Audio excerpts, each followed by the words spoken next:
nombre es Fernando Alejandro Zapata, y les doy la bienvenida a esta Casa del Poeta, con un agradecimiento a la casa por abrirnos las puertas para la presentación de este libro del doctor Pablo Laso. Aquí tenemos el gusto que nos acompaña el día de hoy, lo mismo que al doctor Marco Millán y a la doctora Tania Costa. Vamos a iniciar esta presentación justamente con unas reflexiones que nos ha escrito el doctor Marco Millán, quien es doctor en filosofía, docente de la UAM Coajimalpa, y bueno, que tenemos el gusto, muchas gracias Marco por aceptar la invitación a la presentación de los imaginarios de la resistencia.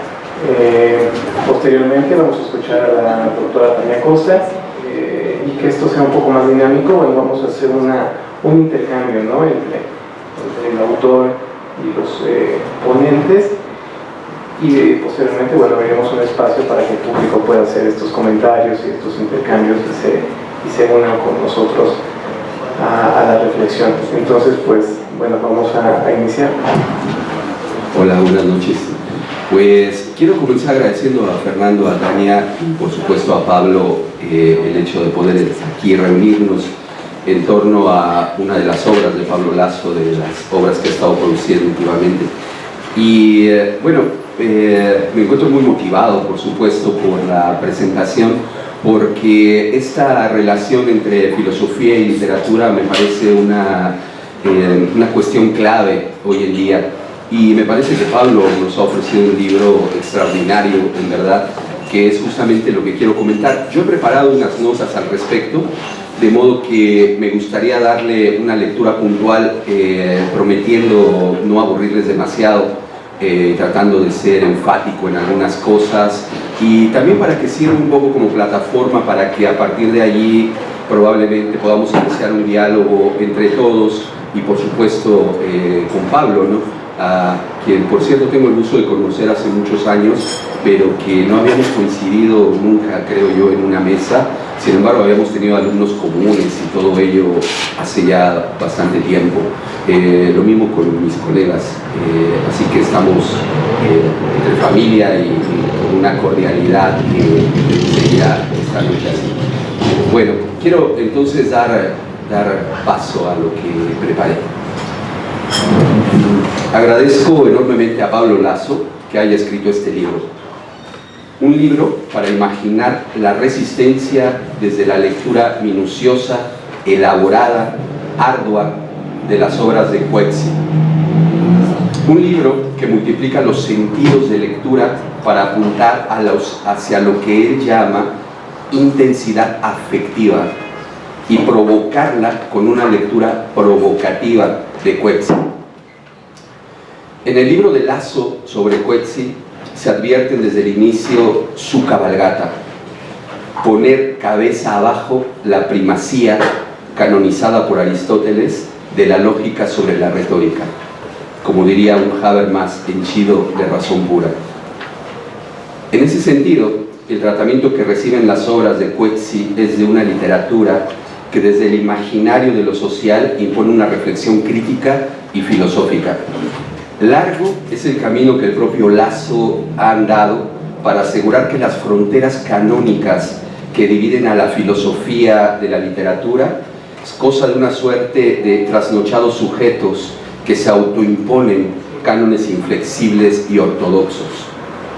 Dinamitar esa frontera sería conseguir poner en marcha los disparadores de la acción social de resistencia.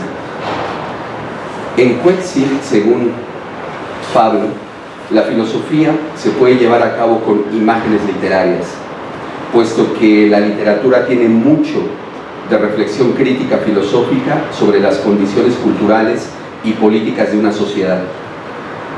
Reflexión crítica, examen ético y una nueva visión del mundo son los componentes que permiten arribar a un canon heterodoxo, sacar a la filosofía de su autorreflexividad, de su autorreferencialidad. tarea que sin duda acomete con gran destreza la obra de Pablo Laso. A lo largo del libro quedan claras las razones por las cuales se quiebran las fronteras entre filosofía y literatura, y por qué las redes discursivas que tejen argumentos se ofrecen también en los tropos literarios que forman un estilo y una fuerza literaria, en este caso, de una fuerza de resistencia intersticial. La verdad que se entreteje con el estilo, como impecablemente apunta Pablo Laso. El estilo, estilete de doble hoja para rasgar de tajo una verdad sobre la literatura, y no solo a través de los largos rodeos de las aventuras metafísicas. No olvidemos que, como decía el propio Coetzee, había quienes consideraban lógicamente sensato al apartheid, lógicamente sensato, es decir, racional, porque respondía a políticas económicas justas a largo plazo, justas para los blancos, por supuesto. Toda esa racionalidad fue convirtiéndose en sólidos depósitos en el banco de la ira. Sólidos depósitos en el banco de la ira, que interrumpió la música, como diría Sloterdijk, para ser administrados a conveniencia con efectos duraderos hasta la fecha. Por eso la insistencia de Laso en todo el libro de proponer la fuerza del estilo ante, aunque no necesariamente en contra, ante la racionalidad fría de ciertas perspectivas del modo de hacer filosofía. La filosofía con y sin adjetivos puede producir justificaciones racionales a modelos de comportamiento individual, social o histórico, o bien vigilar las causas de intrépidas políticas públicas, o justificar normas de procedimientos científicos, o puede hacer muchas otras cosas que alimenten la barbarie en nombre de la racionalidad. La filosofía puede convertirse en dogma, en norma o en acción controlada, y puede volverse contra sí misma en la presencia de racionalidades procedimentales que intentan alcanzar acuerdos en actos ideales de habla y formalizarlos, etc. En la literatura pareciera que el elemento ficcional, que los tropos literarios y la conformación de un estilo, y sobre todo la ausencia de pretensiones de validez científica o filosófica universal, pareciera que le exime de compromisos que justifiquen razones, por ejemplo, de corte segregacionista, y no obstante, en ellas se anida el elemento de resistencia a esa misma racionalidad. La resistencia intersticial no es un manifiesto, ni una crítica de la razón autorreferencial, sino una práctica de lectura ética, que nos lanza fuera de la fuerza de la razón, sin volvernos irracionales. La resistencia intersticial no es un asunto de euforia momentánea, que emerge al estar leyendo tal o cual literatura, en este caso la de Coetzee, pero tampoco la de algún otro gran literato que arrastre con la fuerza de la nitidez resolutiva y contundente ante las situaciones de la vida que existencialmente demandan una forma de incomodidad que deviene en acción. A mi modo de ver, esta apuesta de Pablo Laso es fértil y demanda procurar un determinado cultivo metódico, no metodológico. Dicho en otras palabras, lo que subyace de la propuesta de lectura de Laso es que el lector de su lectura de Coetzee asuma que ese modo de lectura es transferible fructíferamente a otros casos de lectura. La ruta que él propone es ejemplar en ese sentido. Quizá uno de los puntos de mayor claridad lo alcanza la obra de Pablo Laso cuando se habla de la hospitalidad, una suerte de don sin condiciones, el nombre impronunciable que no demanda documentos de identidad ante el cara a cara de quienes se dan a la hospitalidad. Laso ofrece aquí unas páginas nítidas, muy nítidas, que mantienen en tensión espectral a un Derrida, sacando el mejor provecho de las provocaciones desconstructivas. Una desconstrucción de la hospitalidad desde el espectro de Derrida. El asunto lo mantiene en vilo a través de la lectura de La Edad de Hierro del mismo Coetzee, y lo enlaza con el tema de la ira. ¿Acaso desde la otra figura espectral en el sentido de espejo, de Sloterdijk? La Edad de Hierro es el regreso de la víctima invisibilizada por la barbarie que se cree civilizatoria. La ira debiera canalizarse hacia formas de resistencia que no sean la irracionalidad que promueve y subsume la propia racionalidad. Una ira con contención, dice Pablo Lasso, no contenida ni acumulada, porque la acumulación de la ira, como ya se dijo, ocurre de antemano en diversos procesos que llamamos civilizados irracionales y que han dejado sus huellas, heridas, ofensas, humillaciones, guerras, holocaustos diversos, etc., en espera de ser cobradas algún día. La ira se mantiene en reserva para el reclamo futuro por atender. Archivos del mal por venir. Por eso la ira no puede ser ni contenida ni acumulada, sino expuesta con contención. Idea fulgurante en el propio imaginario de Lasso, sobre el imaginario de la resistencia que lee en Coetzee, que va a girar hacia la idea de resistencia política timótica, de timos, sin resentimiento, también en un sentido intersticial, que penetre a través de continuas acciones disidentes el flujo continuo del poder instituido.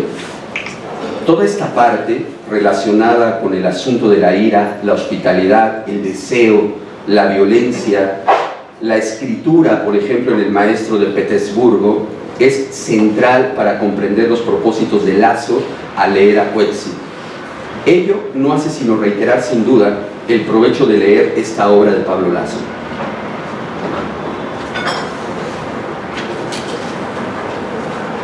La acción de la resistencia. Resistencia, como está apuntado en el título, resistencia no es solo una forma de la pasividad. La resistencia implica acción. En el texto Desgracia, Lasso encuentra lo que llama estética de la inmersión de los ánimos.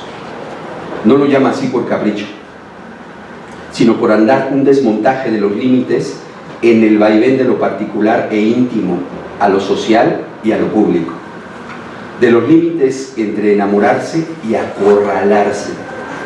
Pero no se trata de disyuntivas, esto o aquello, sino del juego de la inmersión, en donde ni lo uno ni lo otro se impone ni autoimpone. No es el juego de blancos y negros, ni de alguna otra forma de dialéctica elemental, lo inconmensurable de lo no identitario, algo más que juegos de palabras con y sin sentido. Puntualmente, cito al propio Pablo, dice: una constante de la literatura de Coetzee radica en romper con la lógica binaria, la lógica que parte de un centro o núcleo de reflexión para explicar la heterogeneidad de aristas de un fenómeno, asignándoles un lugar en una taxonomía como afirmación o como negación, como verdad o falsedad, como civilizado o bárbaro. Fin de la cita.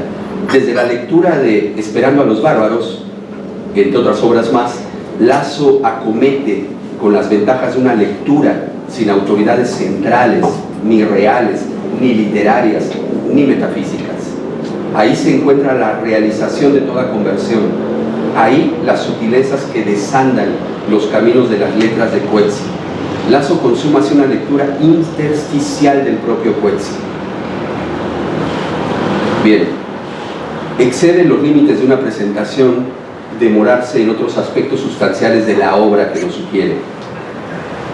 He seguido en cierto orden la redacción de nuestro autor, de modo que sobra decir de qué van los 4 capítulos que reúne el libro. Mención aparte merecería el prefacio del mismo Coetzee al libro de Lasso. y la muy reveladora narración que éste nos hace a propósito del intercambio vivo que mantuvo con Coetzee. Eso lo dejamos a lectores más avivados. Prefiero, en cambio, terminar de la siguiente manera. No es asunto de menor trascendencia el hecho de notar que el libro de Pablo Lasso nos convierte en partícipes no solo de los argumentos que esgrimen, sino del bucle interpretativo que crea.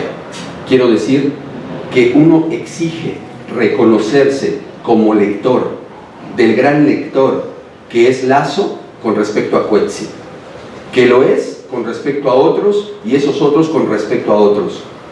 Me detengo un poco en el punto de la espiral de lecturas que me ha colocado a mí mismo como lector del lector y como presentador lector de mi lectura, de la lectura de la de Lasso sobre Coetzee.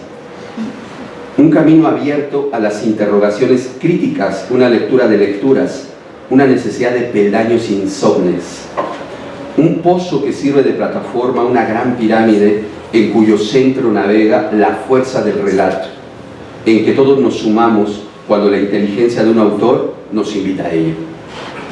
Así veo yo la sugerencia de Lasso en torno a la resistencia intersticial. Así somos también esa multitud a la que reúne la fuerza de la intensidad afectiva. Así estamos aquí hoy, por lo menos haciéndola posible. ¿Alguna vez serán las presentaciones disparadores de la resistencia? Agradezco a Pablo Lasso el andamiaje para también poder preguntarnos eso. Muchas gracias. A la doctora Tania Costa Ayala. Ella también es docente de la Universidad Iberoamericana y tiene un doctorado en investigación psicoanalítica. Pues buenas noches, gracias por acompañarnos, ¿no? Y felicitaciones a Pablo por el libro, ¿no? Considero también que esta presentación es un motivo espléndido para poder situar diversos temas sobre los cuales justamente dialogar, ¿no? Uno de ellos es que además aparece en gran medida en todo el texto, qué es lo que constituye los lazos sociales, ¿no? ¿Cómo constituimos eso? Considerando justo parte de nuestro contexto, atravesado por diversas deudas sociales, históricas, económicas, etc., los imaginarios de la resistencia nos sugieren un modo cauteloso en que literatura y filosofía entran en una relación dialógica para desplegar reflexiones, que también es una parte que sería muy interesante abordar, ¿no? O sea, qué tipo de vínculos establecen una con la otra, porque además, leyendo por ahí en las referencias de los libros, estás preparando la presentación de una novela, ¿no? Entonces, hay un movimiento en cuanto al investigador, la parte justo del campo de la filosofía, tu acercamiento desde diferentes lugares y ahora justo una posición distinta como escritor, ¿no? En el ámbito justo de la ficción, ¿no? Habría en este trabajo, que es un texto muy exigente, digamos que una coordenada, ¿no? Principal, que sería leer a Coetzee, Premio Nobel 2003. También va a ser interesante hablar de por qué es importante su literatura, más allá de que haya o no haya recibido el Premio Nobel, porque hay muchos que no lo han recibido y son grandes aportaciones a la literatura, ¿no? Horacio Quiroga, por decir uno solamente, ¿no? Pero son muchísimos, o sea, no es porque haya sido Premio Nobel. Entonces habría que hablar de por qué es importante en la literatura la obra de Coetzee, ¿no? En ese sentido, además de eso, hay un ejercicio muy interesante a nivel del recorrido sobre cómo se van atravesando otras voces, porque Pablo lo que va desplegando es una suerte de cartografía a partir de la cual se va plegando y replegando justo el análisis, ¿no? Entonces hay voces como la de Derrida que mencionaba Marco, está Zizek, ¿no? Están titanes como Dostoyevsky, como Kafka, ¿no? Otros, por supuesto, Aristóteles, ¿no? O sea, es una carga muy interesante en cómo se va avanzando para realizar justamente el análisis, ¿no?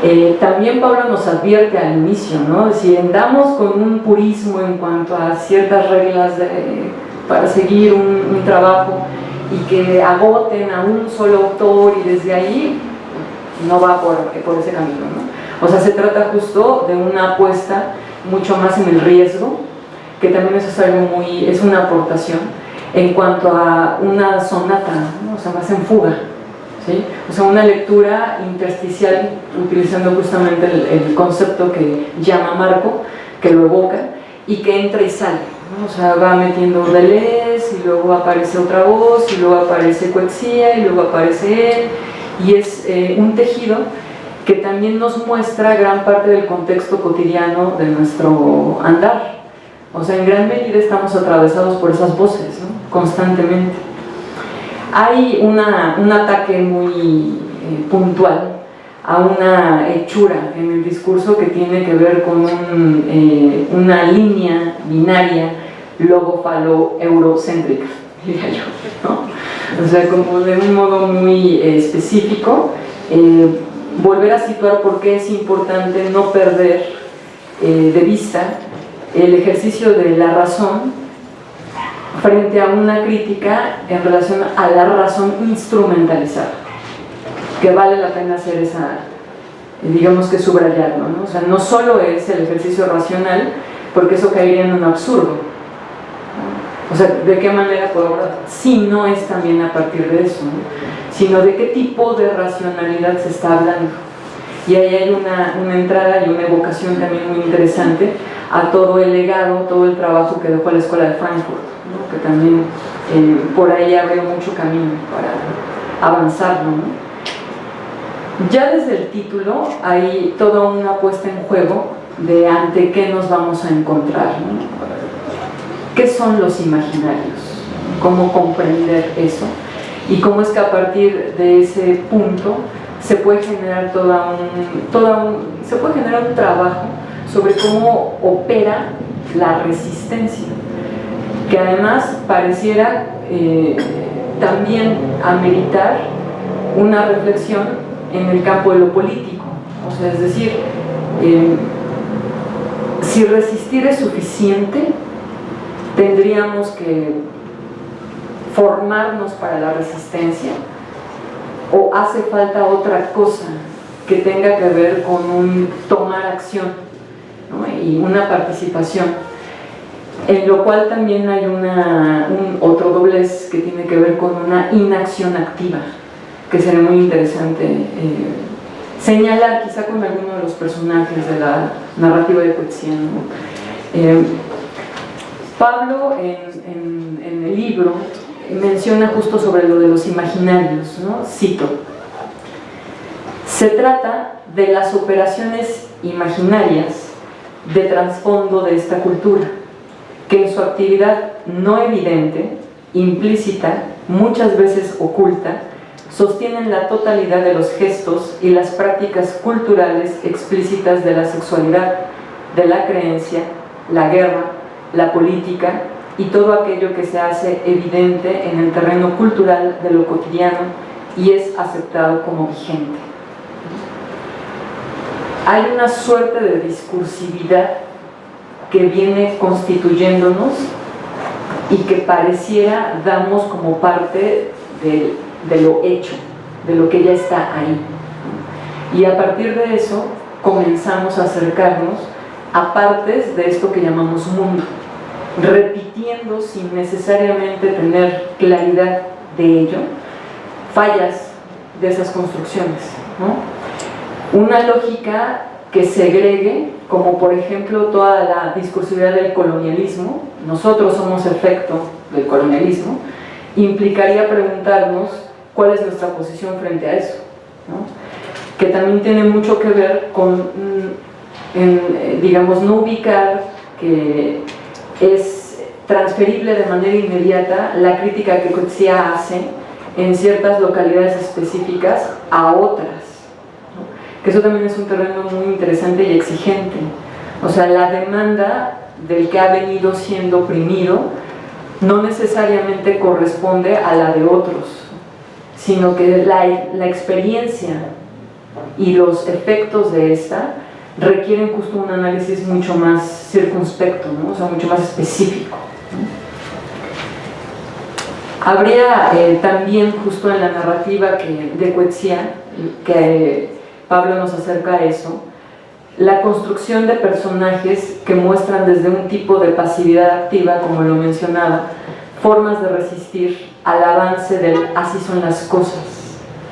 El análisis permite señalar partes de los discursos que al entrar en relación producen posiciones como la del señor John, Elizabeth Costello o Foucault. Advertimos cómo el aparato discursivo capitalista, dirigido a tornar útil todo aquello a la mano, ha ejercido una constante y empecinada intención por anular lo simbólico, por anular en lo simbólico lo real de la alteridad. Colocándose en la posición del amo, desplaza un plus de goce al consumo compulsivo, indiferenciado y masivo, filtrando e instalando en los dispositivos de ejercicio de poder el imperativo de gozar, propiciando que dicho consumo se convierta en un amo irrestricto que intenta llevar al sujeto al límite de sí mismo. Al respecto, la literatura continúa mostrando elaboraciones sofisticadas a través de las cuales atender una praxis dialógica con nuestra realidad social. Es otro momento muy interesante porque también habría que situar cómo empiezas a destruir una crítica que tenga como lugar el capitalismo como si fuese una forma instalada, pura, dada, y que no admitiera transformaciones, sino que justo lo que se está propiciando ahí es diversas preguntas, como por ejemplo, ¿qué tipo de subjetividad es la que se está constituyendo, ¿no? Y a partir de eso, digamos, en relación a cómo va cerrando su texto marco,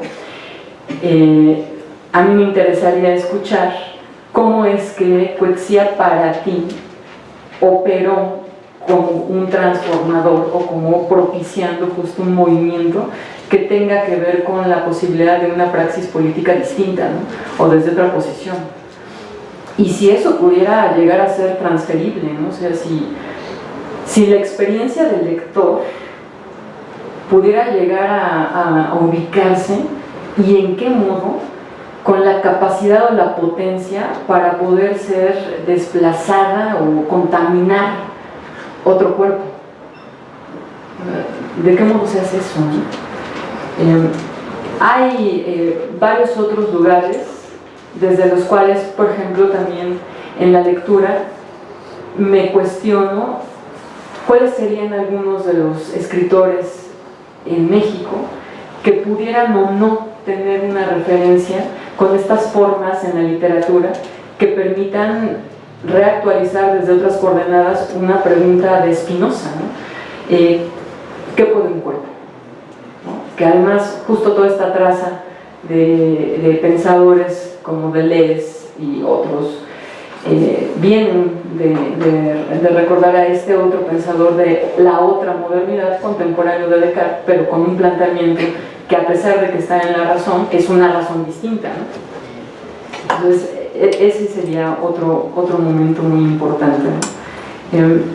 Aunque no lo implica como criterio sine qua non, el quehacer literario en ocasiones erige lugares de oposición ante regímenes específicos que acompañan o incluso provocan confrontaciones directas con el discurso del amo.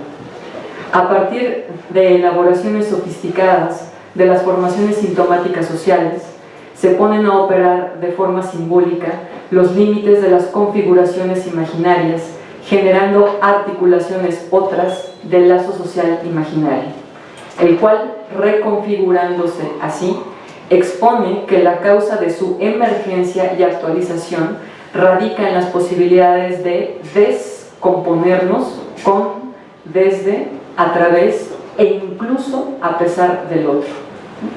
Hay toda una puesta en juego también en relación a si la literatura tendría que observar una denuncia frontal sobre situaciones de su contexto, ¿no? O sea, la literatura está llamada a asumir un lugar de discursividad política o no.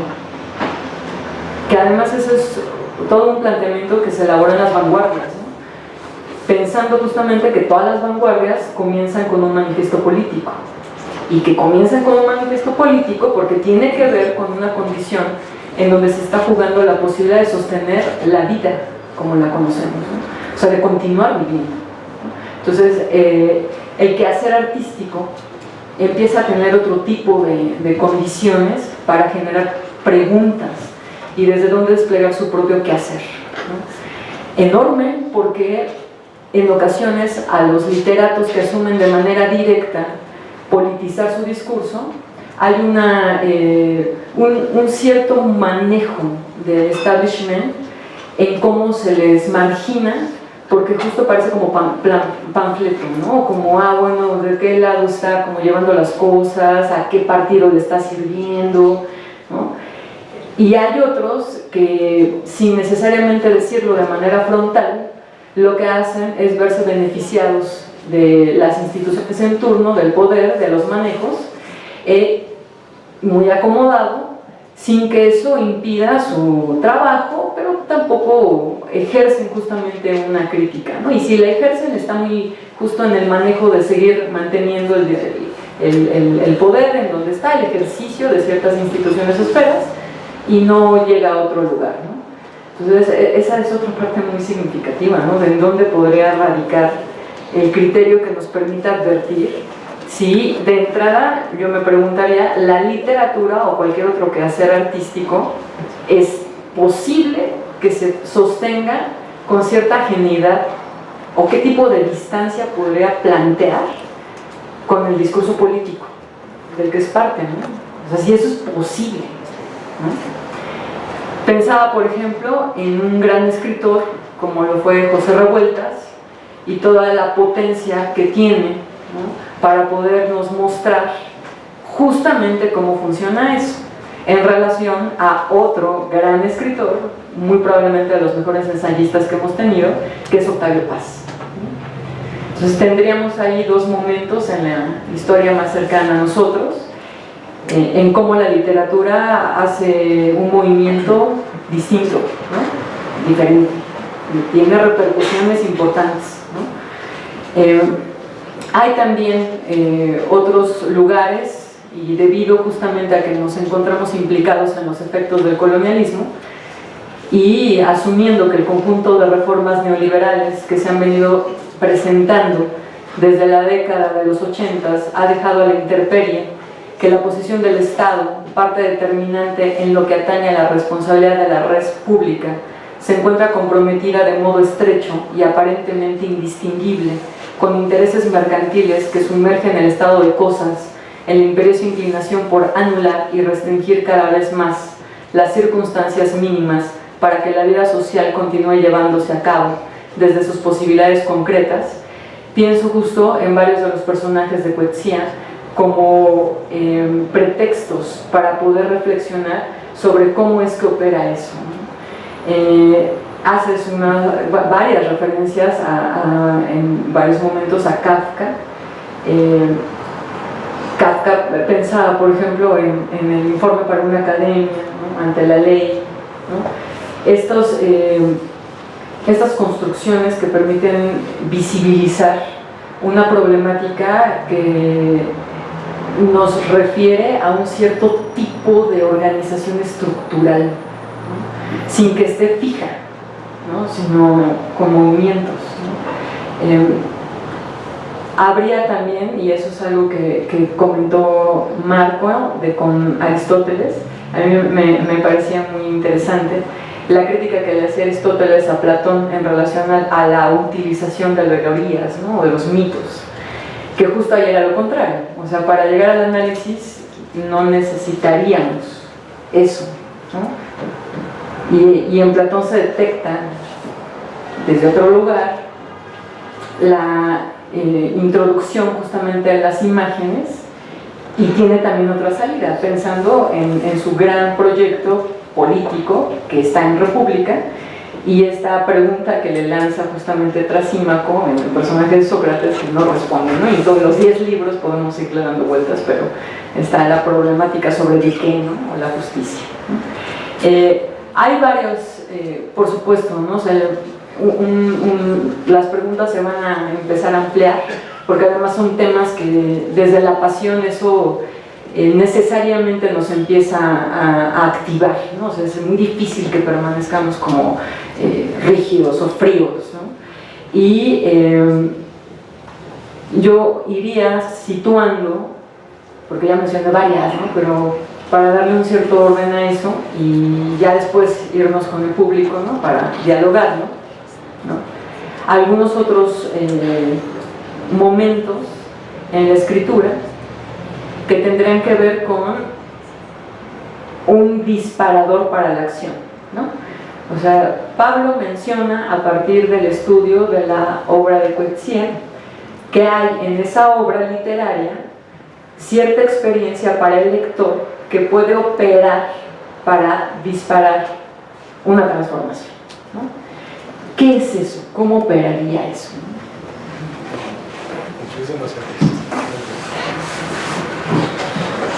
Bueno, pues antes que nada, muchas gracias a todos ustedes por estar aquí. Eso ya revela que tenemos una pasión por la literatura, por la filosofía, por este gran autor sudafricano. Y muchas gracias a mis comentaristas, Tania, Marco, me han dejado reflexiones aquí sobre las que voy a volver una y otra vez. Y si tengo fuerza, pues escribir un segundo tomo sobre esto, que bueno, no creo, ya es una obra sagrada y ahí se quedará. Yo quisiera comentarles algunas cosas a mis dos comentaristas y después hacer el ensayo con ustedes de meternos en los imaginarios de la resistencia de Coetzee, aprovechando los motivos de algunas de sus novelas. Y ahí pasamos ya, la voz la hacemos plural y pues bueno, nos interesamos todo sobre esto. En primer lugar, quisiera comentarle a Marco, agradezco mucho tu lectura, tu texto es muy fino, muy bien hecho. Creo que pones en acción justamente una idea que ventilas ahí, la del estilo como estilete de doble filo, y creo que vas recortando el libro con ese doble filo de forma muy lúcida, muy interesante. Y justamente lo que tú decías es la pretensión de este libro: dinamitar, prácticamente, me encantó la metáfora, dinamitar la frontera entre filosofía y literatura. Es decir, una de las inspiraciones de este libro fue el cansancio mortal, además el tedio, el aburrimiento que me da la forma academicista de hacer filosofía y literatura también, ¿no? De aprenderse de memoria los estilos, los cánones literarios que nos hereda una serie de autores, por parte de la filosofía. Bueno, pues tú lo mencionaste muy bien, la serie de dogmas que se convierten además en orientaciones no solo de lectura de los filósofos, sino de lo que hacemos con nuestras vidas a nivel de académicos, y se lo pasamos además a los alumnos, ¿no? Bueno, todo ese horror fue una de las cosas que me inspiró a acercarme más a las novelas, más a las narraciones, e intentar captar esto, ¿no? Esa densidad de estilo, que tú también lo mencionabas muy bien, que es lo que lleva a un tipo de disparador de la acción en la literatura, sin que ésta se convierta justamente en un panfleto, en un discurso ideológico, en una serie de reconvenciones morales para actuar, ¿no? Y nada de esto encontramos en las novelas de este autor. Lo que encontramos es una densidad de estilo tan fuerte que le pega al lector, que le pega en su sensibilidad y lo lleva a un descenso emocional.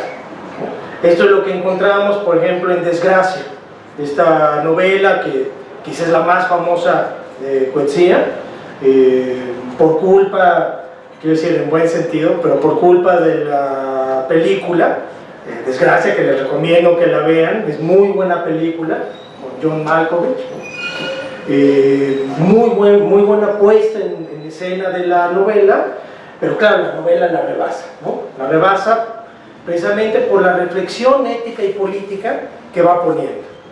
Y metámonos un poco en el imaginario de esa novela, que ustedes saben, trata en general de un profesor conquistador, macho, en la ideología del colonialismo, porque esta seducción del hombre muy atractivo, que sabe hablar, que es un poeta, que enamora a todas las alumnas, ¿no?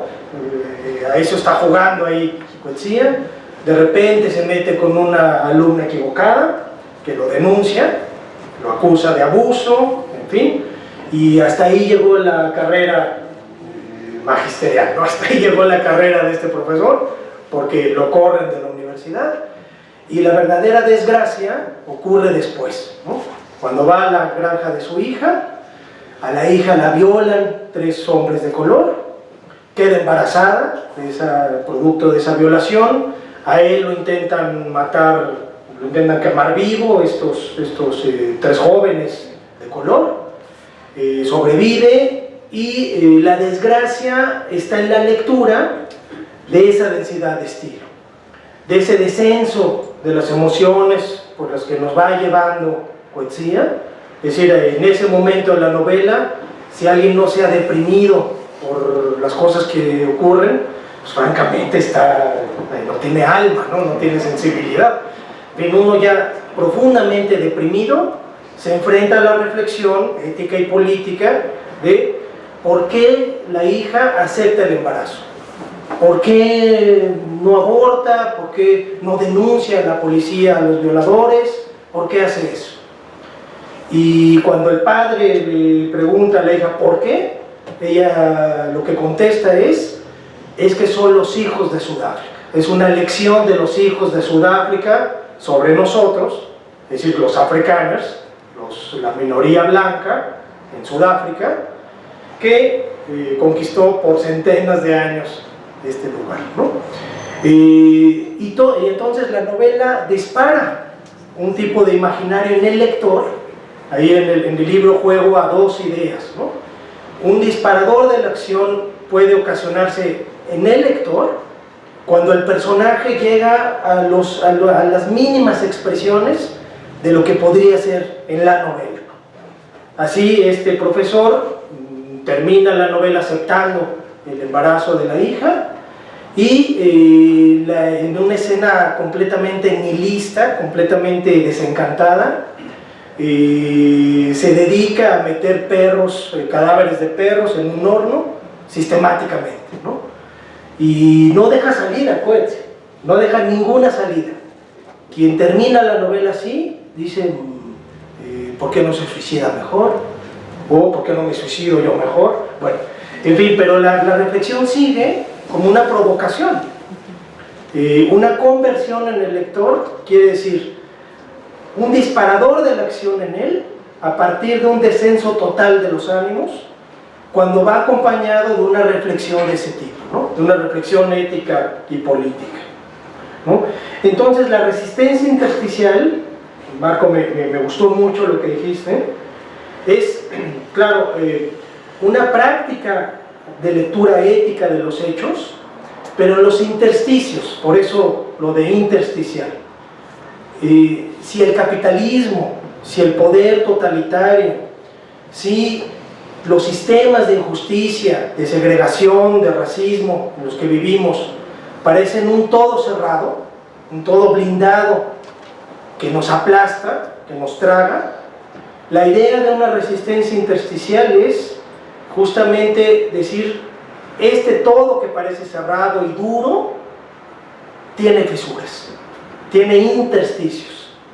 La lectura de que es algo absolutamente cerrado y dominante es una lectura ideológica que nos venden tanto los discursos políticos como la mercadotecnia, como la educación en cierto sentido, como, en fin, todo lo que se puede llamar aparatos ideológicos del Estado, ¿no? Bueno, es una idea del marxismo que yo ventilo también en el libro, y que lo que intento probar con las narraciones de Coetzee es: no hay tal unidad cerrada. El capitalismo, el poder, por más panóptico que se quiera, siempre tiene alguna fisura, y esa fisura está en los imaginarios que están en la base de lo que hacemos políticas, de lo que hacemos en la educación, de lo que hacemos en la vida diaria. Entonces, Coetzee lo que ataca en sus novelas es justamente ese imaginario de trasfondo, e intenta provocar conversiones, ¿no? Vayamos un poco, que claro, tengo que hablar con más calma con los dos para ir viendo muchas cosas que me dijeron y que tengo aquí, pero me gustaría jugar ahora con los imaginarios de Coetzee para ver cómo operan estas ideas de las que hablo en el libro, ¿no? En primer lugar, hablemos de Esperando a los bárbaros, esta gran novela de Coetzee, que este es un anuncio, ¿no?, que me lo dijo él mismo cuando lo vi hace unos meses en Argentina. Me dijo: mi novela Esperando a los bárbaros se está llevando al cine en una gran producción de Hollywood. Podemos pensar ahí, como tú decías, ¿y por qué ganó el premio Nobel? Y lo aceptó. No fue como Sartre, como otros escritores que les otorgaron el premio Nobel y lo rechazaron, rechazando con eso toda una operación de las instituciones capitalistas y del neoliberalismo y del poder. Bueno, pero justamente en Esperando a los bárbaros se da una de las respuestas más contundentes de cómo vérselas con el poder. No es con una resistencia como confrontación, una confrontación y una lucha que se opone al poder. Ese tipo de lucha, como oposición o confrontación, el poder fácilmente se la traga. Le llama izquierda, le llama oposición política, y le da un nombre y un lugar políticos. Y se lo tragó. Le da ciertos escaños en diputaciones, en senadurías, en fin. Casi estoy contando la historia de lo que ocurre en México con la izquierda, El sistema se la traga y la debilita, y se vuelve más fuerte el sistema a partir de tragarse su oposición. Entonces, la idea de Esperando a los bárbaros, que sucintamente es la historia de un magistrado que vive en un pueblo colonialista, que está esperando que lleguen los bárbaros para aniquilarlos. ¿Quiénes son los bárbaros? Nunca llegan, nunca se conocen en la novela. Y es el mito de un extraño peligroso que habría que eliminar para que las instituciones de nosotros, en contra de esos otros, se sostengan. Bueno, y estos bárbaros nunca llegan, pero el magistrado se enamora de una joven que le llaman Bárbara. Realmente es una joven indígena que no es parte de los bárbaros, ¿no? Y este enamoramiento lleva a este magistrado, es decir, al representante del imperio, a luchar en contra del imperio. ¿Qué saco yo de aquí, de esta novela? Que la resistencia intersticial no se hace como una confrontación, sino que la hace aquel que está en medio, en los intersticios del poder, y que no es ni el bárbaro ni el representante del poder que no lo ha criticado, sino alguien que critica el poder desde dentro. Es decir, me gustó mucho algo que dijiste. El libro juega a entrar y salir con los distintos autores, con Derrida, con Deleuze, con Aristóteles, en fin, con otros literatos también, Kafka, en fin. Pero lo mismo se podría aplicar para decir entra y sale del poder establecido. Es decir, resistencia intersticial no quiere decir ni oponerse ni salirse por completo, sino estar en las fronteras de las palabras, ¿no? Vida y época de Michael K., otra gran novela que relata cómo el poder imperialista, colonialista de la guerra, ahí representado por la guerra, se va tragando a todos y uno se puede escapar, solo uno, que es Michael K., ¿no? Que no niega el sistema, sino que simplemente dice sí a todo, como el Batterby de Melville, ¿no? En el libro gasto bastantes páginas en comparar a Batterby y a Michael K.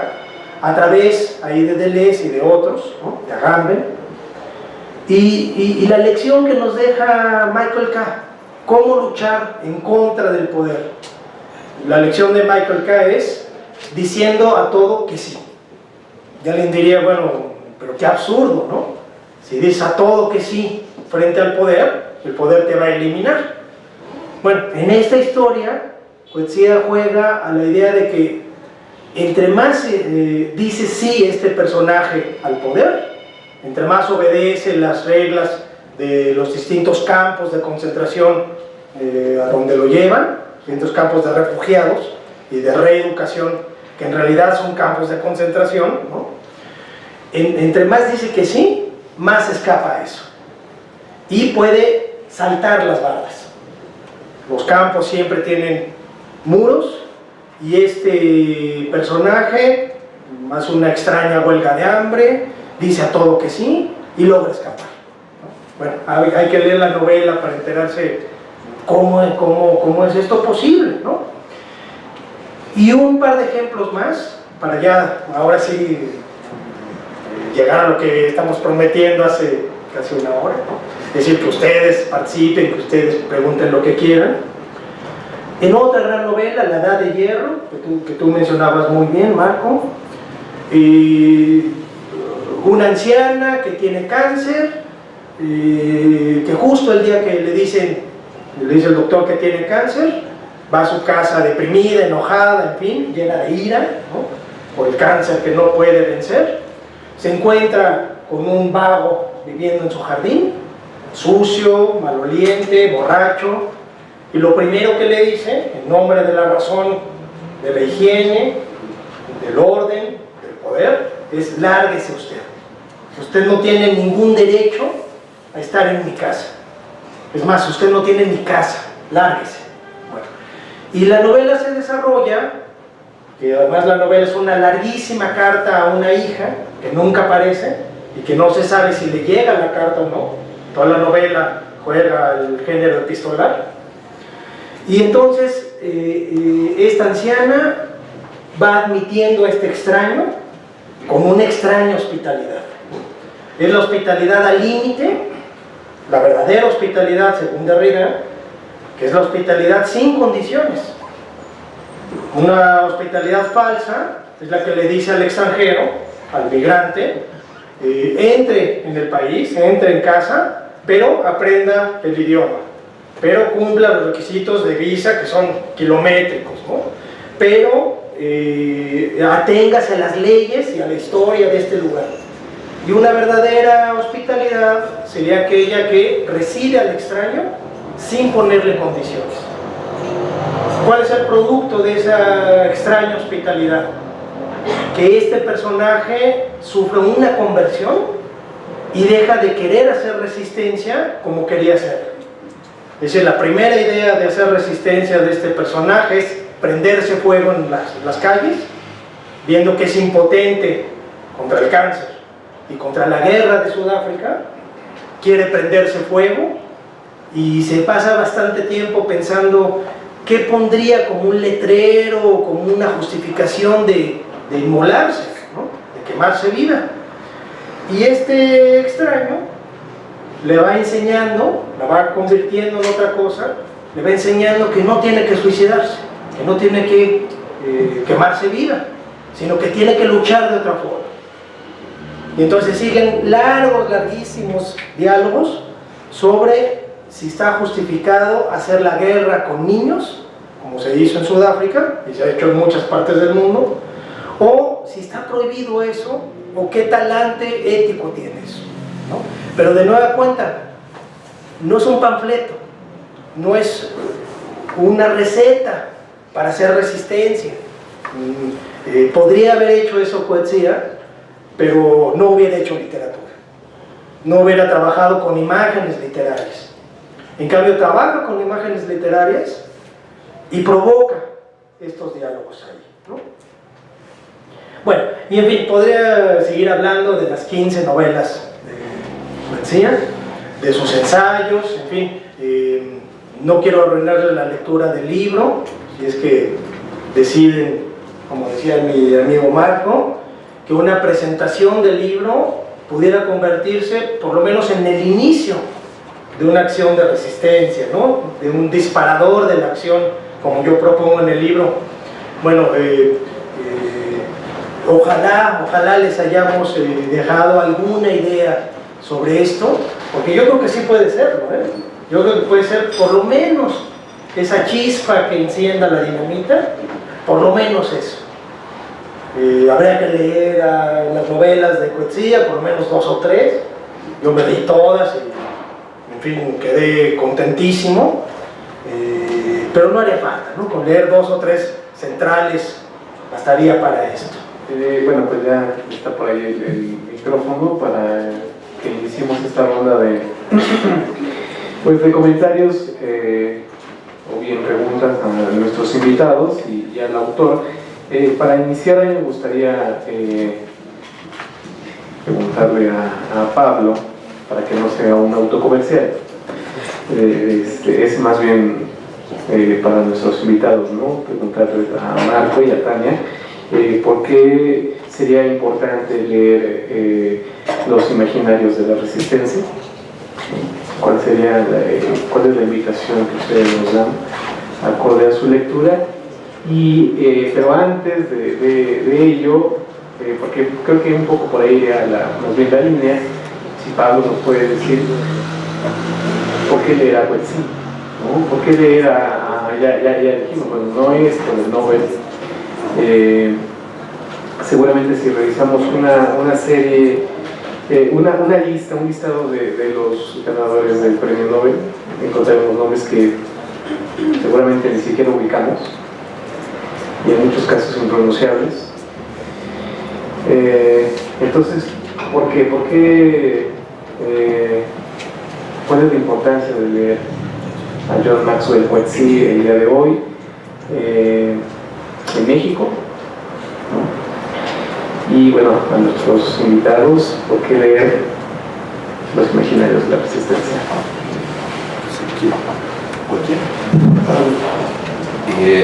Le voy a robar la palabra a Pablo, que hablo mucho, y voy a intentar aprender a decir Coetzee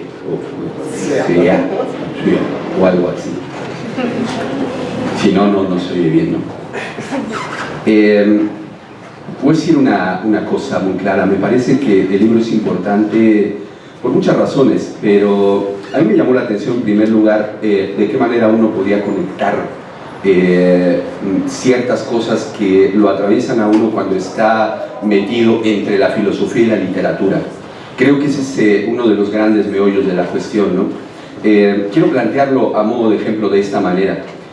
Cuando uno habla, y de manera también que pretende ser una interrogación para lo que Pablo ha asumido y lo que nos ha ofrecido en su libro, parece evidente, y lo voy a tomar porque además están los nombres en el texto, no porque se me hayan ocurrido ahora, esta diferencia entre filosofía y literatura. Lo primero que me saltó, de hecho, aunque no fue tan explícito en tu texto, pero a mí se me metió inmediatamente, fue esta diferencia entre lo lógico y lo ficcional, por decirlo de algún modo, o lo retórico y lo lógico. Ambos, bien visto, por supuesto, tienen una deuda con la idea de logos, por lo menos en el sentido de una conjunción constante, es decir, la ficción y la literatura hacen posible una conjunción de sentido que nos ofrece, ¿no? Cuando está conformando una obra, entonces uno lo lee y lee algo con sentido. Lo mismo en la filosofía, hay un constructos, ¿no? Teóricos, conceptos, de tal manera que se unen en un logos y decimos hay filosofía. Es decir, por un lado la lógica y por otro la retórica, pero los autores contemporáneos, lo que me saltó un poco allí es esta suerte de tener a Habermas, entre otros, como uno de los defensores de las luces y de la racionalidad, y por el otro lado, lo cual no es gratuito, a Derrida, digamos, como aquel profesor de filosofía que entró a la fama internacional por los departamentos de literatura, ¿no? Que eso hay que tenerlo claro. Porque eso, Derrida habría sufrido una suerte de desprestigio en el mundo académico por ser un filósofo que solo se leía en literatura, ¿no? No en filosofía, no era claro ni su herencia francesa, ni había triunfado en Francia, sino hasta que volvió de los Estados Unidos de las invitaciones que le hicieron. Lo digo porque hoy mismo, el día uno podría plantear justo eso. Es decir, Habermas es como un defensor de la racionalidad argumentativa.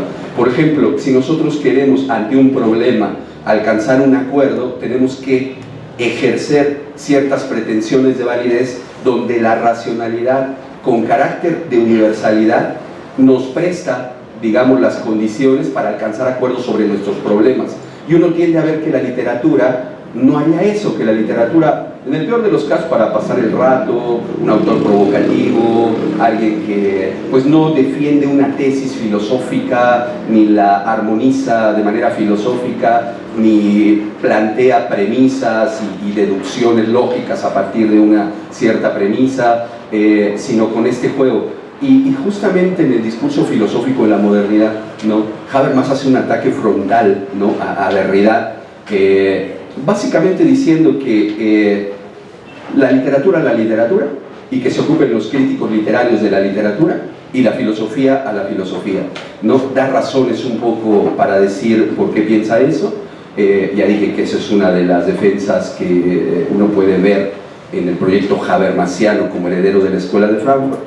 Y curiosamente, como a veces solía suceder en Derrida, no alguien que contestara frontalmente los ataques, sino que los desviaba, lo cual también habla de una estrategia de lectura, una estrategia de confrontación, y que a veces, por ejemplo, Jonathan Kuller era el que respondía, ¿no? O Paul de Man o cualquiera de los otros discípulos a ese tipo de cosas, ¿no?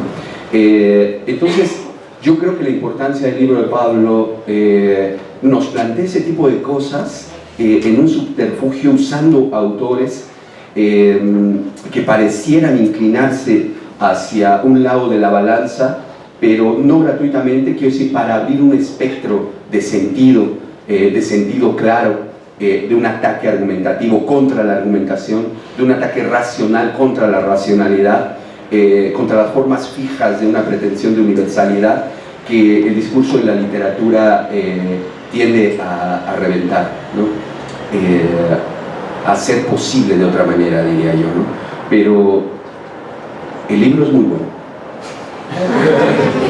Adelante. Tomen otro con sus comentarios, ahorita comento, ¿no? Para ¿Quieres escuchar? Lo situaría en 3 puntos. El primero es un trabajo que nos permite dar un recorrido a nivel de cómo se puede llevar un análisis entre no solamente estos dos lugares, discursivos, filosofía y literatura, de un modo puntual, a partir de ofrecer una hipótesis, ¿no? O sea, eso está de una manera clarísima. El segundo sería localizar justo estas omisiones en algunos escritores, en este caso de Coetzee,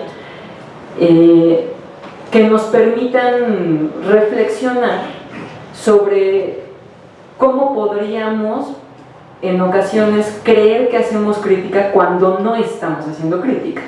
Por ejemplo, esta mujer que tiene cáncer, que se encuentra con el homeless, ¿no? Que está, así es como lo está pensando, porque eso es lo que está en su existencia, empieza a, entre comillas, integrarlo ofreciéndole trabajos, ¿no? Que repare esto, que el carpintero, que el jardinero, no lo hace bien, y entonces ocurre que hay un auto en la casa de esta mujer y él termina de chofer, y entonces es cuando empiezan a hablar. O sea, no se trata de una hospitalidad abierta y sin nada cambio y recibo al otro como otro y no. O sea, se trata de una puesta en juego de omisiones en donde el otro es parte de un engranaje que me puede ser útil a mí. Y solamente a partir de eso se pierde como una cierta distancia y una pretensión de asepsia en ella, ¿no? Porque empieza, por supuesto, que lo bañan, ¿no? Y demás cosas, porque cómo se va a acercar así, ¿no? No le vaya a ocasionar algo, ¿no? Entonces, ese tipo de situaciones, por ejemplo, en la narrativa de Coetzee, pues por supuesto que está ahí la parte del Magreb, que tiene que ver con esta población minoritaria blanca, que se cuestiona mucho sobre la otredad, como muchos nos cuestionamos desde qué es para nosotros el otro y qué somos como otro para quien nos está escuchando, mirando, etc., ¿no? Entonces, esos lugares serían, por ejemplo, otro elemento que a mí me parece muy significativo, ¿no? De poderlo rastrear y de no dejarnos seducir por una cuestión de apasionamiento, ¿no? A veces, o sea, escritores, cineastas, etcétera, nos pueden seducir demasiado, pero en el ejercicio crítico sí hay que plantear una distancia y entonces comenzar a reelaborar eso que estamos consumiendo y que parece como si nos cambiara la forma, ¿no? De repente empezamos a ser como fans, ¿no? Número uno de... Y el tercero sería preguntarse si pudiéramos hacer eso desde nuestras condiciones más cercanas, ¿no? O sea, si pudiéramos localizar ese tipo de obra en escritores que planteen problemáticas de efectos del colonialismo que tienen que ver con nosotros, en obra plástica, en cineastas, por supuesto. O sea, ¿sería posible que se sostuviera la idea de resistencia si yo no estoy ya pensando en poesía, sino yo pienso en esa idea de resistencia? ¿Es sutil a nivel político o estamos hablando de un cierto tipo de formación subjetiva que en estos intersticios de no estoy ni de un lado extremo ni del otro, sino que estoy tratando de desplazar modos de respuesta y con eso activar posibles reacomodos, transformaciones, o sea, desde lo inmediato, cotidiano, lo que nos toca? O sea, ese tipo de resistencia sería aplicable al tipo de estructura que nosotros tenemos, por ejemplo, ¿no? Lo dejo en ese texto, ¿no? Muchas gracias. Bueno, solo comentaré rápidamente que coincido con mis colegas. La importancia de leer a Coetzee para mí está en que sus novelas, aunque estén trazadas la mitad de ellas en el entorno de Sudáfrica, otras dos de ellas están descritas en Australia, otra de ellas, El maestro de Petersburgo, rescata la vieja imagen de Dostoyevsky y hace una narración casi exacta de la Rusia del siglo XIX, ¿no? Y otras novelas se desarrollan en otros panoramas, pero a pesar de esta aparente distancia, siempre hay un reflejo de lo que somos. Siempre hay un reflejo de ciertas actitudes, de ciertas confrontaciones con el poder, de ciertos temas recurrentes, que ahí sí diríamos un poco más cerca de las preocupaciones de Habermas, pues son universales. Estas problemáticas sobre la justicia, sobre cómo dirigirse al otro, sobre el reconocimiento mediante una comunicación no alterada, no manipulada, pues son problemáticas universales. Pero ¿cuál es la ventaja que yo le veo a Coetzee? Que engarza con las realidades concretas. A esto en el libro le llamo la literatura terrestre de Coetzee. Es decir, no se eleva, como Habermas, no se eleva a las abstracciones de las condiciones universales de la acción en un formalismo deontológico tremendo, ¿no? En fin. Y tampoco lo hace como subterráneamente. Es decir, siguiendo alguna idea de cómo somos definitivamente en sustancia, de acuerdo con un realismo más bien ingenuo, ¿no? Con Deleuze más bien estoy defendiendo, actúa en la superficie, en el intersticio, en la frontera, como ustedes quieran, y a partir de esa frontera, de ese intersticio, plantea hipótesis ético-políticas, ¿no? Hablando otra vez de esta historia en la Edad de Hierro, es cierto, la señora Curren acepta a este homeless con ciertas condiciones, pero el avance de la novela es que ella va perdiendo esa demanda de condiciones hasta que ella se convierte en él. Hay una metáfora muy fuerte en la novela. Esta señora es protectora de los niños que los utilizan como pequeños soldados. En un momento de la novela, uno de los niños se refugia en su casa, la policía entra a la fuerza a su casa y saca al niño muerto, lo matan ahí. Y entonces, ¿qué hace esta señora? Se convierte en un vago, es decir, se va entristecida, se pone abajo de un puente, y la descripción ahí es muy cruda, ¿no? Se orina sobre sí misma, se llena de suciedad y se deja olvidar. Tanto se deja olvidar que llegan unos niños malditos, ¿no? Con unos palos y creyendo que está desmayada o muerta, empiezan a hurgarle la boca con los palos, le hacen daño, la hacen sangrar, en fin, y ella no hace nada. Se convirtió en otra cosa. Y el momento siguiente en la novela es que llega este vago, el que fue vago, y la salva. La toma en brazos, se la lleva a su casa de nuevo y la limpia, en fin. Entonces, la novela no solo describe una serie de condiciones de una hospitalidad falsa, ¿no? Ahí llegamos a la mitad de la novela. La otra mitad de la novela narra la conversión fuerte. Como la entrada, ¿no? O sea, exacto. Un tiempo que dispone y luego entonces... Sí, y es magistral como lo hace ahí Coetzee, ¿no? Nos lleva además a una conversión como lector. Quien lee estas páginas, pues digamos seriamente, sin caer en un dogmatismo, en una abstracción filosófica, en fin, quien lo lee con corazón, digamos, pues va sintiendo él mismo una conversión. Y esa es la idea que aventuro yo en el libro, y bueno, por eso pues, me parecería muy importante que pues lean las novelas de Coetzee, ¿no? Me llamó mucho la atención, o sea, desde la transformación del lector a través de la emocionalidad, como decía, el descenso total de los ánimos. Y la pregunta que me surge es esto, de cómo se puede mirar a otros contextos, a estructuras distintas, a códigos diferentes. Como entiendo que el trabajo de Coetzee pasa mucho que lo que se cuestionó fue desde el lenguaje en sí, ¿no? Pero también responde a un lenguaje específico, que sería como el inglés, digamos, y entonces la estructura que trae con eso.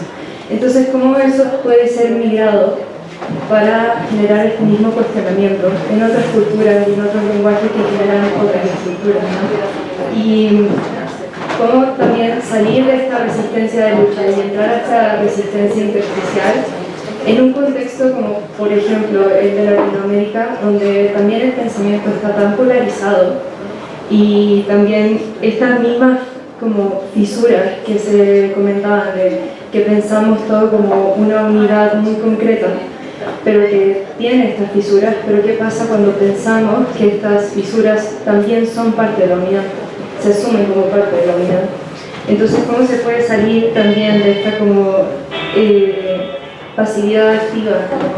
Y cómo se puede empezar como a dar vuelta a este discurso cuando es tan fácil que incluso esta resistencia intersticial sea también reducida a un panfleto, a decir como, y a llevarlo como un universo burdo, como de, es Chairo, ¿no? Por ejemplo. que eso ya invalidarlo completamente al llevarlo como a ese nivel de lenguaje. Entonces, esa es la pregunta que me surge, porque el autor en sí entiendo cómo lo hizo dentro de su propio contexto, cultura y universo y dentro de las estructuras que tenía ese lenguaje, pero cómo se puede llevar hacia otros lenguajes y las estructuras que generan desde ahí también.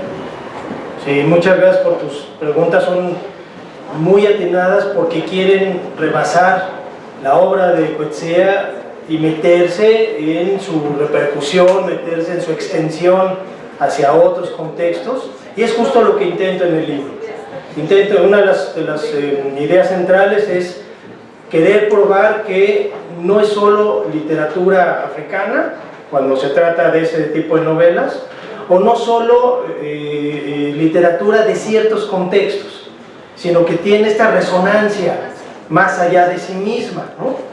Y para ver cómo migra esta literatura a otras culturas, a otras problemáticas, yo diría que habría que leer Fo, esta gran novela también de Coetzee, en donde juega con la imagen del enemigo, ¿no? Sabemos que detrás está Defoe, que es uno de los autores canónigos de la literatura inglesa y de la literatura universal, y que este enemigo que es Defoe es el autor que tiene una firma y que tiene entonces un discurso de poder, un discurso de validez de la literatura.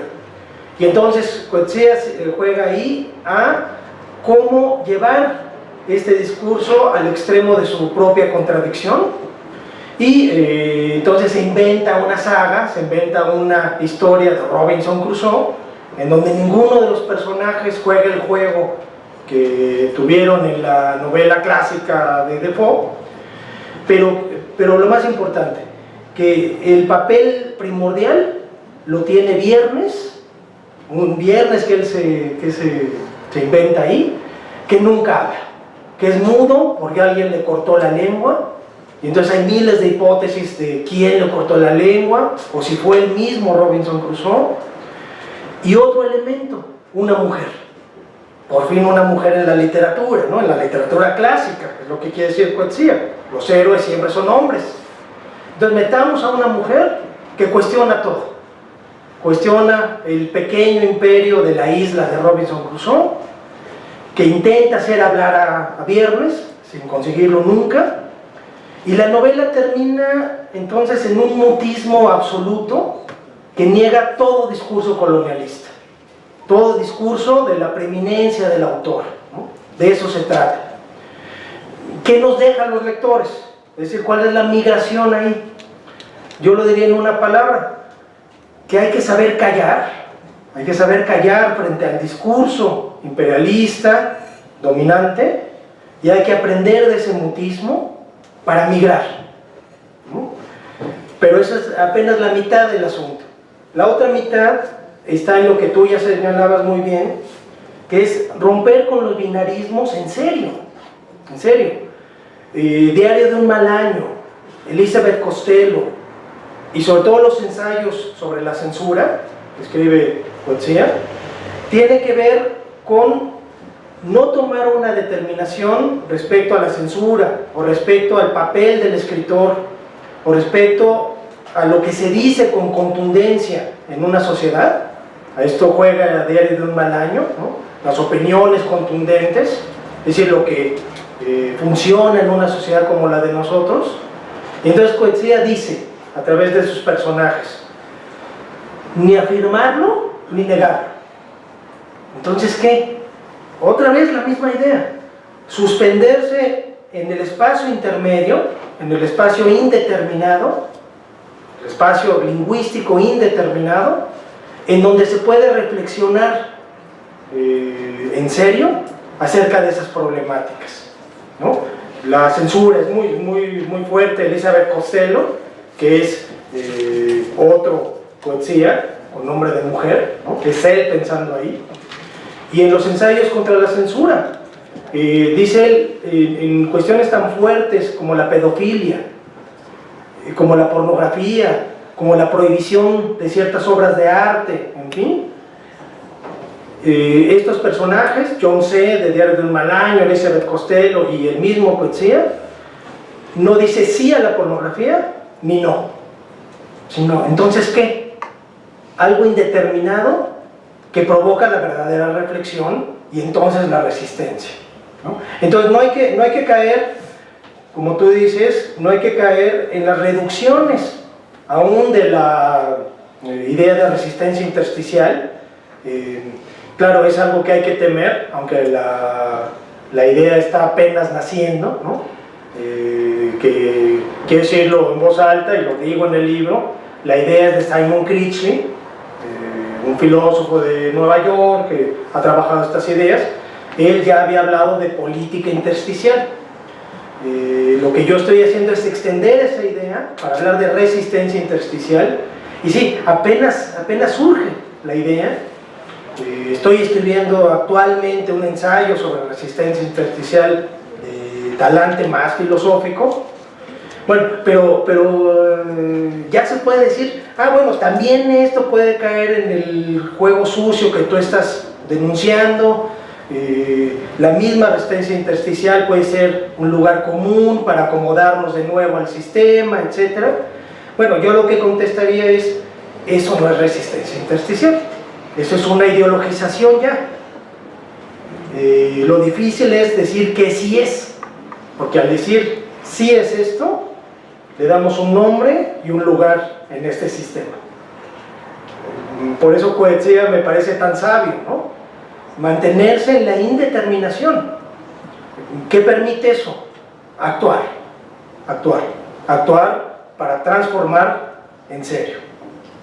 O sea, en el lenguaje que utilizo en el libro, para provocar conversión del lector, del escritor, y en fin, ¿no? Muchas gracias.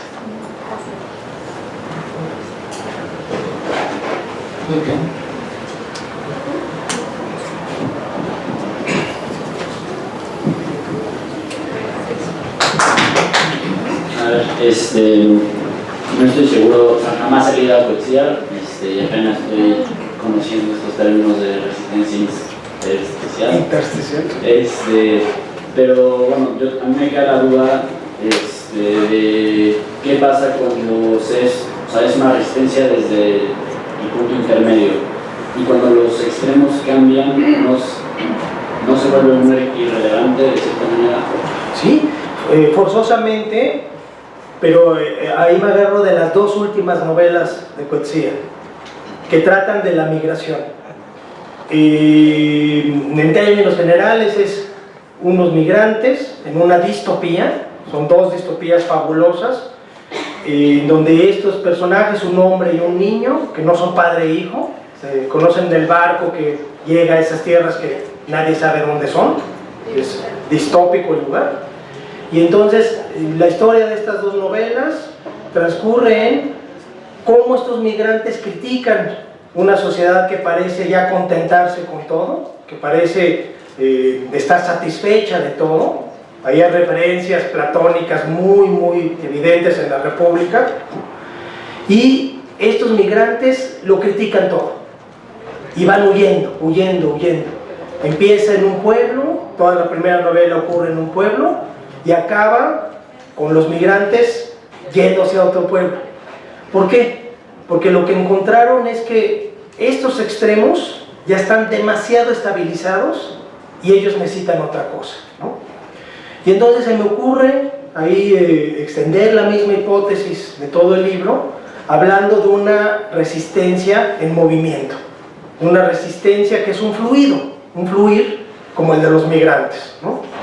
Y que por ahí aventuró la idea de que entonces la migración no es algo que hay que temer, o algo que hay que contener, o algo que hay que aniquilar, ¿no? Que son las respuestas políticas y bélicas frente a la migración hoy, sino que Coetzee nos habla de una migración que nutre este movimiento de resistencia, que es creativa, que no se contenta con nada, ¿no?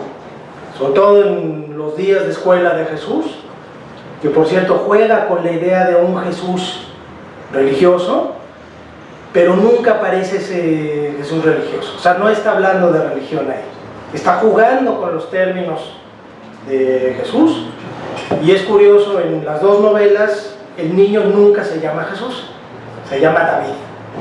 Entonces, la infancia de Jesús y los días de escuela de Jesús nunca hablan de alguien que se llame Jesús en las novelas. No hay un solo personaje que se llame Jesús. A lo que está jugando Coetzee ahí es a mantenernos en ese lenguaje intermedio en donde todo está indeterminado, ¿no? Entonces yo jugaría con esas ideas. Cuando los extremos cambian, hay que fluir. Cuando los extremos parece que absorben la resistencia, hay que fluir. Y es una resistencia inventiva, es una resistencia muy distinta a las resistencias marxistas y a las resistencias de otro tipo, que ya tienen todo un plan de revolución, y ya terminado, tomos y tomos y tomos sobre cómo hacer la revolución. Son revoluciones acabadas antes de que empiecen.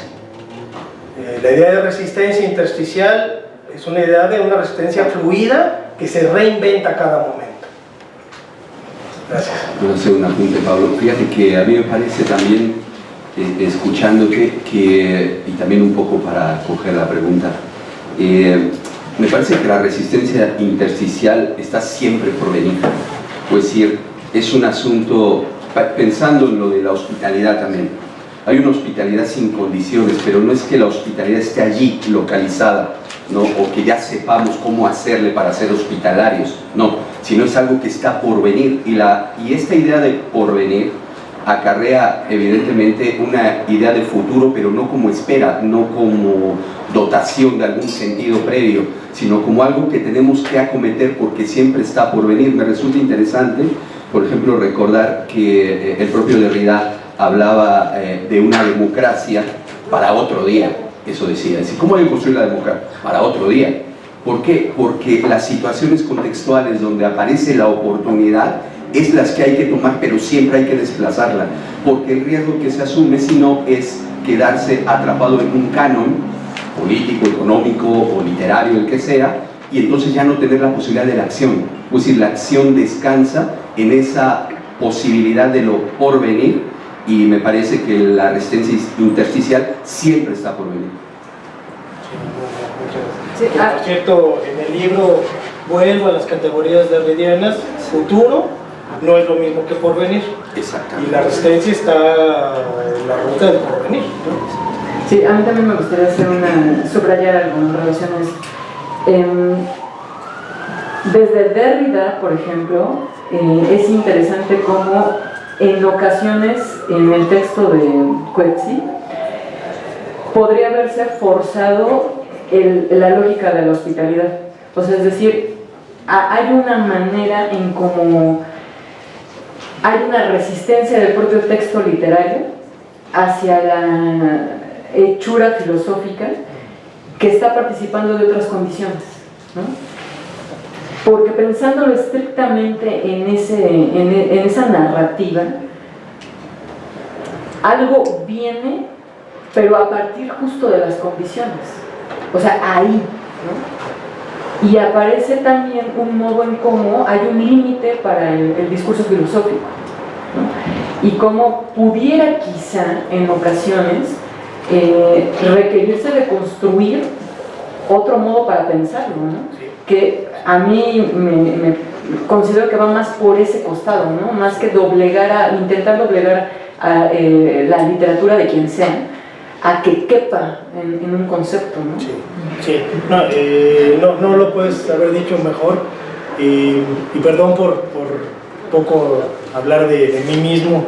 En el primer libro que publiqué hace 10 años, La frágil frontera de las palabras, que trataba sobre literatura y filosofía, analizo este problema precisamente, que una forma de hacer filosofía tiene sus demandas, sus condiciones, su lenguaje técnico, etc.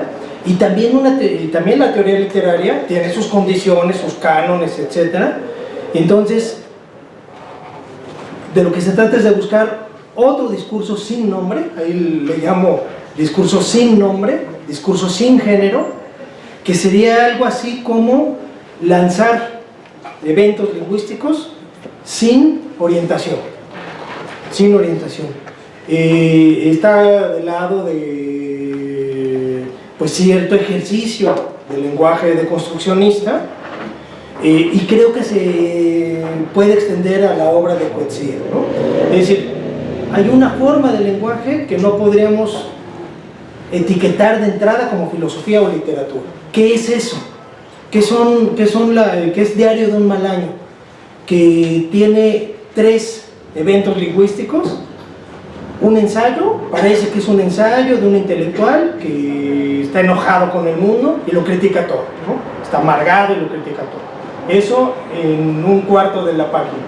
En el otro cuarto de la página, las reflexiones que hace una joven que se siente un poco acosada por él, porque es un viejo libidinoso y todo el tiempo está haciendo alusiones a su cuerpo, a su trasero, no sé qué, y Coetzee no es ningún santo ahí, describe bastante, ¿no? Y una tercera parte que es de crítica política, que si uno separa esa tercera parte, uno se encontraría con un ensayo político filosófico. Pero entonces, ¿a qué juega ahí Coetzee? A combinar los 3 tipos de discurso, de tal manera que perdemos los márgenes, perdemos los horizontes, y al final se convierte en un discurso sin nombre, ¿no? Entonces, por ahí iría la lectura no solo de Coetzee, sino de ciertas producciones que llamamos literatura, pero que en realidad rebasan los cánones literarios, y también las formas de hacer filosofía. Ya es otra cosa. Si queremos decir qué es, le damos una determinación y la cerramos de nuevo. Entonces, por eso la apuesta es dejarlo indeterminado. Yo me quedé pensando como en esta resistencia intersticial de la que hablábamos, que me quedé pensando si no hay limitaciones a esta, porque hablaban de que tenemos que decirle que sí al poder y tenemos que llegar como en un momento de suspensión adentro del sistema sin confrontarlo y sin salirse de él. Pero yo estaba pensando como en, hay gente que, o sea, el confrontar ese sistema es como una situación como de vida o muerte, en donde tiene que confrontar ese sistema para sobrevivir. Entonces, ¿cómo podemos sí implementar esta resistencia intersticial, pero tomando en cuenta la realidad de las personas que se encuentran en esta situación? Sí, vamos, en ciertas circunstancias sociales de opresión, de injusticia, de segregación, no queda más que tomar las armas, no queda más que manifestarse violentamente, no queda más que marchar una y otra vez por la ciudad y tomar partes de la ciudad, como ha ocurrido en esta ciudad. Bueno, pero lo que estoy diciendo es que, dadas circunstancias extremas, parece que no cabe la resistencia intersticial, pero que hay toda una colección de eventos sociales, no tan extremos, claro, en donde cabe la inversión de los símbolos. O sea, ¿cómo actúa la resistencia intersticial? En las fisuras del poder, en aquello no determinado absolutamente por el poder, como la literatura, como las manifestaciones sociales, como los paseos por la ciudad, como el graffiti, en fin, todo aquello de lo que habla Michel de Certeau en su obra, la invención de lo cotidiano, ¿no? Bueno, pero entonces, ¿en qué consiste la resistencia intersticial? Que actúa sin confrontar, sin oponerse, sino diciendo sí, pero invirtiendo la dirección de los símbolos, invirtiéndola, a veces pervirtiéndola. El ejemplo más gráfico que he usado en muchas clases y en muchas pláticas es Banksy, el grafitero Banksy. Él toma los símbolos de la cultura consumista, de la cultura del poder, de la cultura totalitarista, y hace otra cosa con ellos. Y grafitea en todas las ciudades del mundo, ¿no? Y provoca ahí no en el lector, bueno, en el lector de esos símbolos citadinos, provoca pequeños disparadores de acción. Bueno, es esa la idea que estoy utilizando para leer literatura. pequeños cambios en la sensibilidad del lector, pequeños cambios en la determinación de tropos literarios, de figuras literarias, que provocan esto. Y son los mismos símbolos del poder, pero reutilizados e invertidos en su sentido. ¿Sí? De esto hay muchos autores que son maestros, ¿no? Scott, Michel Desserteau, García Canclini, tiene 2 o 3 libros muy buenos sobre esto, sobre cómo reinvertir los signos sociales para llevarlos a otra cosa, ¿no? Y creo que está cerca de autores más de talante filosófico, como Derrida, como Deleuze, como Roland Barthes, y toda una colección de autores, e intento mostrar eso aquí. O sea, en este punto, sin que se convierta en una autopromoción, eso es lo que hacemos un poco aquí, ¿no? Pero yo sí te recomendaría la lectura ya del libro, ¿no? ¿Cómo se hace esto con la filigrana de la literatura? Está descrito en el libro. La idea general es reinvertir o pervertir los símbolos de ese trasfondo imaginario. No ponerle una bomba a Peña Nieto, ¿no? Bueno, en situaciones extremas, que es lo que narra el maestro de Dostoyevsky, con los terroristas de aquel entonces, que ponían bombas al rey, mataban jueces, en fin. Y uno diría, ese es un tipo de resistencia. Y no niego que la haya, y que en ciertas circunstancias pueda ser lo único que hay que hacer. Pero hay toda una serie de situaciones sociales en donde no hace falta ponerle una bomba al edificio del PRI. Bastaría con reinvertir y pervertir sus signos de poder, a través de una novela, por ejemplo. Bueno, es eso. Gracias. Si alguien más tiene tenemos tiempo para una pregunta o comentario. Sí, si no, para ir cerrando, por motivos principalmente de tiempo, agradecer entonces a Casa del Poeta por haber permitido la presentación de este libro, a la editorial Lacal, que ahí está la visita de... Sí, justamente para que quien quiera adquirir el libro pueda hacerlo. A Carlos 22, quien cubrió el evento, a nuestros ponentes, por supuesto, al autor y pues principalmente al público, a todos ustedes quienes enriquecen, ¿no? Y para quienes está, por supuesto, y otros muchos textos. Muchas gracias y